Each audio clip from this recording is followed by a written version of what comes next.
I used to be a part of the Black Panther Party for Self-Defense, the Philadelphia chapter, back in June of 2025. I know Paul. None of this is surprising at all. Here's some pictures in case y'all think that I'm lying. Here's some pictures. This is the reason why I left. I got kicked out, but I actually left. And I have some messages as well of me Ben saying that I was going to leave. He's getting everything that he deserves. One, it's a lot of speculation. He is a part of the original party. He is. I've met Stretch Peterson, one of the original Panthers from Philadelphia. I wish that I was home because I could show y'all the paintings that I got from him, pictures that I got from him personally. Here was my experience with him, and this is why I left. Paul cares about his ego more than anything. He cares about the image more than anything. He is a chauvinistic person. He definitely is. So when I was there, pretty much he used his national rank to disrespect us. So it's like he would not want us to cut him off, but he'll cut us off, and he could do that because he's a national rank. And we got to arguing about this plenty of times. And the day that I chose to leave, I threw my jacket at him and all that, and I was like, I'm done because you're not my dad. Even if you were my dad does not disrespect me like this. I don't care what this is. I don't care what's going on, but I do not have to be disrespected and able to be a part of change. I do not have to be disrespected and able to be a part of the revolution, right? Another thing is he tried to spiritually manipulate me and another girl that was a part of the party who was 19. I was 24 at the time. He's almost 40. So this is my personal story with her. I'm not going to tell her story because we have the same thing, but I have more detail. This was not said to her. This was said to me. Pretty much, boom, we go to these daycares to pass out these flyers. We part ways. He calls me back and was like, oh, yeah, there was something that I mean to talk to you about. So we meet up at this park that I dropped off food that was near a park. So I was like, we can meet up here or whatever to talk about it. So boom, he meets me there. We put our phones in his car and we go back to the benches to talk because he's like, it's a secret. Like, he doesn't say secret. He says it's a confidential conversation. So I'm thinking, okay, it's going to be like a plan or something, right? This is what we're talking about. Then he tells me that one of his tribal leaders, not a part of the Black Panther Party, somebody else, told him that, somebody's going to join the party that's pretty much, in a nutshell, going to treat him better than his baby mom. Mind you, he just had twins. He has multiple children, multiple families, but he just had twins and they're not even 2 yet. And he's telling me this, by the way. And he was like, he had a reading done with 3 different types of chalk, right? White chalk, red chalk, green chalk. My hair was red at the time. Pretty much, he was just like, the red chalk had represented somebody that was going to join the party and be like his right-hand man, but also be a romantic interest and treat him how he deserves to be treated or whatever. This is what he's saying that his spiritual tribal person had told him.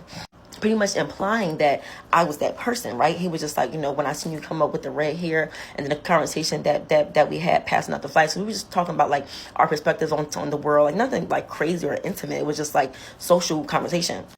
And then he was like, people in my position, they try to abuse their power, and I don't want to come off like that, but I feel like I had to get this off my chest. And he also told me that his baby mom, the one that he just had twins by, that she was like pretty much like low-key jealous of me, pretty much. Which I never talked to her about that. I don't think that's true, to be honest. Like, she seems like a lovely woman. She's like a lovely lady. And so it took me a minute for me to tell my other comrades this, right? Because I'm like, maybe like I still have to get to know him. Like, maybe it's just like a one-off situation. And then, boom, stuff keeps on happening. He's disrespecting us. He's treating me a certain way. And he's just like, oh, because he made me lieutenant. Mind you, I just joined. I didn't have any combat training. I didn't even have all the education down pat. And he made me lieutenant. I'm like, okay. And he would be like harder on me, whatever. So this is what leads up to me finding out that he said this to the other girl. Literally in the middle of me about to tell them, they were like, oh my gosh. Because in a nutshell, he said a similar thing to her. Not the whole tribal stuff. He didn't say all that. But he pretty much said, like, mind you, she was 19. They met because she worked at City Hall. And he was just like, pretty much somebody told me somebody's going to come here and treat me better than my baby mom, pretty much. And that's what made her invite her boyfriend to the party because she was a little bit uncomfortable, but she wanted to be a part. And then her boyfriend had invited his cousin. Me and his cousin, had started to get to know each other more, get to talking more, whatever. Paul is like, oh, they're FBI agents. He's like, they're FBI agents. And mind you, they're Jewish as well. Like, they're Black Jewish people. They're FBI agents. And he was like, kind of like disrespecting them for being Jewish. Like, not overtly, but it was like, they can talk about that more because they experienced that firsthand. And pretty much trying to separate us from them, separate the girl from her boyfriend, and separate me from getting to know Mir more by saying, oh, they're FBI agents, they're spies, whatever. And was like, we need to get her to a safe space, whatever. Like, and I collected all this information and I went to Stretch Peterson about it. I emailed him and I called him. And Stretch listened to like me and the girl, we went to physically go see him. and he listened to what we said. You know, like he definitely absorbed what we said. I don't think he just brushed it off. I respect Stretch Peterson. I do. I definitely made him aware of these concerns about Paul.